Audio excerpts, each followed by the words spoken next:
Hey guys, welcome. If you clicked on this video, I'm pretty sure that you are aware of the recent Nintendo Switch 2 announcement. I'm pretty excited about it, I can tell you are pretty excited about it, and most of the gaming world is pretty excited about it. What Nintendo had achieved with the Switch 1 still amazes me, and if the Switch 2 delivers on even some of the promises, then it'll be even more awesome.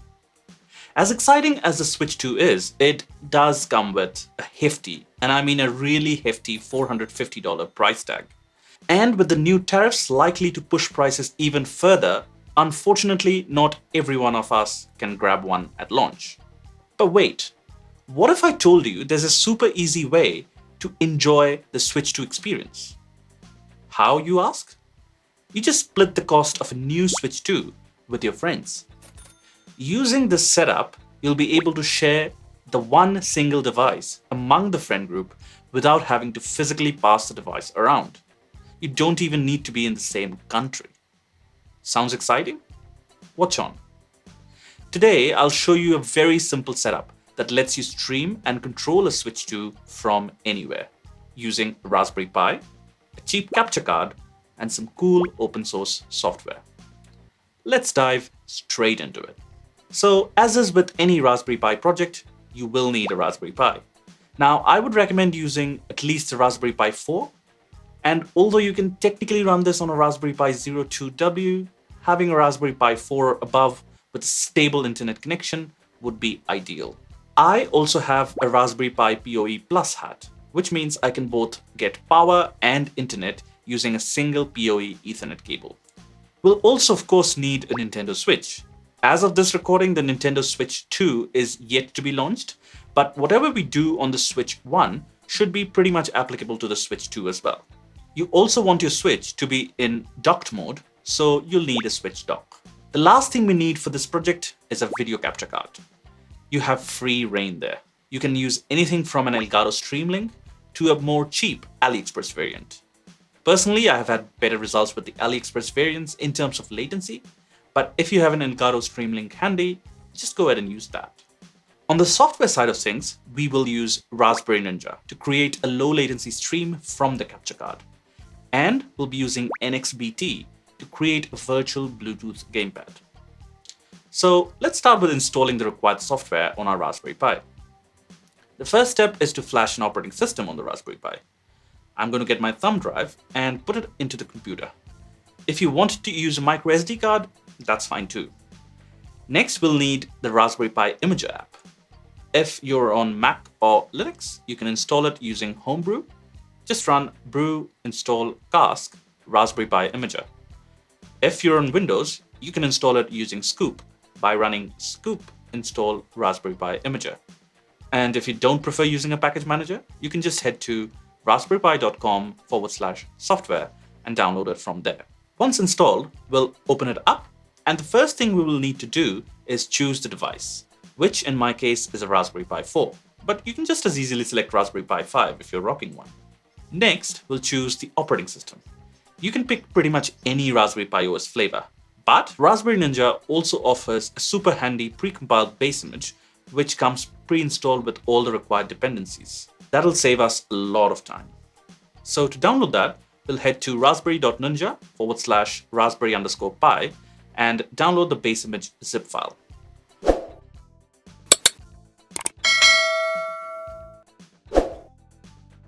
Once we have it downloaded, we'll choose that image for our operating system. And last, we'll choose my storage, which is my thumb drive. As soon as you click next, you'll get this pop-up saying if you want to customize OS settings.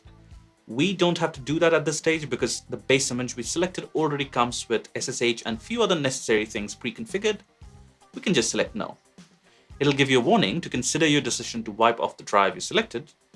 Hit yes, and you're off the races.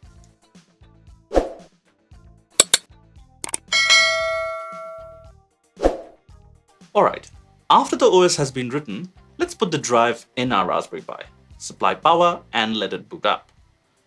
While my Pi boots up, just a quick note that all the commands, links, and resources that I use in this video is documented on the Git repo for this video, which I'll link down in the description below. So feel free to just go there and copy the commands to follow along. Once our Pi boots up, I'll log into the SSH session using SSH video at raspberrypi.local. Raspberrypi.local is the hostname and video is the default username. When prompted for the password, we'll enter Ninja, which is the default password for the base image we installed. Now, as I said, this base image comes pre-installed with all the required dependencies. So if I ls on the home directory, I'll find the git repo for Raspberry Ninja already cloned. I will enter the Raspberry Ninja directory with cd, and I'll do a quick git pull just to make sure we have got the latest updates. The next piece of our puzzle is installing the app that will help us create a virtual Bluetooth gamepad to connect to our Nintendo Switch. So we'll be using an app called nxbt. What nxbt does is pretty simple. It uses the Raspberry Pi's internal Bluetooth to create a virtual gamepad and then gives us, the user, an interface either through the terminal or a web app to accept key press events. It then passes those key press events to the Nintendo Switch via the virtual Bluetooth gamepad it just created. Pretty simple, but so powerful. We can grab the latest release of it from GitHub. So we'll head to the repo and grab the link for Arch64 Linux. We can download it locally using wget. We'll quickly rename the file we just downloaded to nxbt and then use chmod to make it into an executable. Now that we have all the software components running, let's get our hardware set up. We already have our Raspberry Pi and we have power and internet via our Ethernet cable. Next, we'll take an HDMI cable and connect one end to the HDMI output of the switch dock and the other end to the capture card. We can then connect the capture card to one of the two USB 2 ports of my Raspberry Pi. That's all our hardware set up. Now, let's log back into the SSH session and we'll start running the apps. So first, we'll be running Raspberry Ninja to publish a low latency stream which will act as our display. And second, we'll run nxbt, which will be the proxy for a controller. So the easiest way to run the two apps together from the command line without opening up two SSH sessions or having to keep the SSH sessions alive is by using tmux. So we can install it from the apt repository and the package is just called tmux. I can open up a new nested terminal session just by running the command tmux. Now let's run Raspberry Ninja first. I'll just copy and paste in the command from my Git repo and we'll quickly go over what it's doing. So we are basically running the Python script publish.py, which is the core script of Raspberry Ninja inside the Raspberry Ninja folder, which is in our home directory. I'm targeting the home directory with a tilde and then targeting Raspberry Ninja directory with the publish.py script. Next, we're setting a stream ID. You don't necessarily need to do this, but this is just to make sure the stream ID remains constant between sessions. If this is not set, Raspberry Ninja would just generate a random string of character. We're setting a password next. This is optional too, but I would strongly recommend you put a decently strong password to make sure that anyone on the internet won't be able to access your Switch stream. Next, we'll set the HDMI flag, which tells the script to look for Macro Silicon devices, which is a chip manufacturer for all AliExpress video capture cards. If you're using an Elgato Camlink, just replace the HDMI flag with the Camlink flag. Next, as for the encoder, we want to use the Software X264 encoder. By default, Raspberry Ninja uses the H264 hardware encoder, but I've had better luck with the software encoder, so I'm recommending you use that. We are also setting the width to 1280 and the height to 720. The Switch 1 outputs 1080p anyway, so in an effort to keep the latency as low as possible, I just chose to publish at 720p stream. The last flag, multi-viewer, is just a preventive measure. It just means that multiple instances of our output can be open at the same time. This is completely optional and is in the case by chance if two or more streams are open simultaneously. I'll just hit return to run the command and the script will do its thing and we'll be given the streaming URL. Now that we have Raspberry Ninja running, the next step is to run nxbt. So I'll open up a new tmux tab using Ctrl+B and then pressing the letter C. We want to run nxbt as a web app So we'll execute it with nxbt web app. Now that we have our stream and nxbt web app running, it's finally time we can test this out. So exciting. So for this, I'm using Edge. Not because it's better than any of the other browser. Please don't use Microsoft's bloatware. But for our case, Edge has a special feature which we can leverage to make the experience better. And it's called split screen. So this is literally the edge case where I would recommend using Edge. To enable split screen, we first go into settings. So by hitting Command, comma, or go to the meatball menu and find settings. Here we want to search for split screen. If we scroll down on the search results, there it is, browser behaviors and features. If we go into that option, we'll find the option enable split screen. Once we enable that, it will ask us to restart the browser, and once restarted, boom, we'll find the split screen option right in our address bar. Enabling that will let us open two web pages side by side. So this is exactly what we want, to open our stream on one side of the browser and open the controller on other side of the browser. So to answer the question why we need to do that, why can't we just have the stream open because that's all we care about, is because for nxbt to accept our keystrokes, it needs to be open and it needs to be in focus. You don't necessarily have to do it both on the same window. You can just AirPlay your one browser window to your Apple TV or Chromecast screen and then use another browser window to accept your keystrokes. But however you do it, you do need both of the web pages open simultaneously, and you need the nxbt web page to be in focus. But there we go. This, in one word, is awesome. I have the stream open on one side and the controller open on the other side. Now, since we're running nxbt for the first time, we would need to pair our controller to the Nintendo Switch. For this, we need, just as one time, access to the physical Nintendo Switch and its Joy-Cons.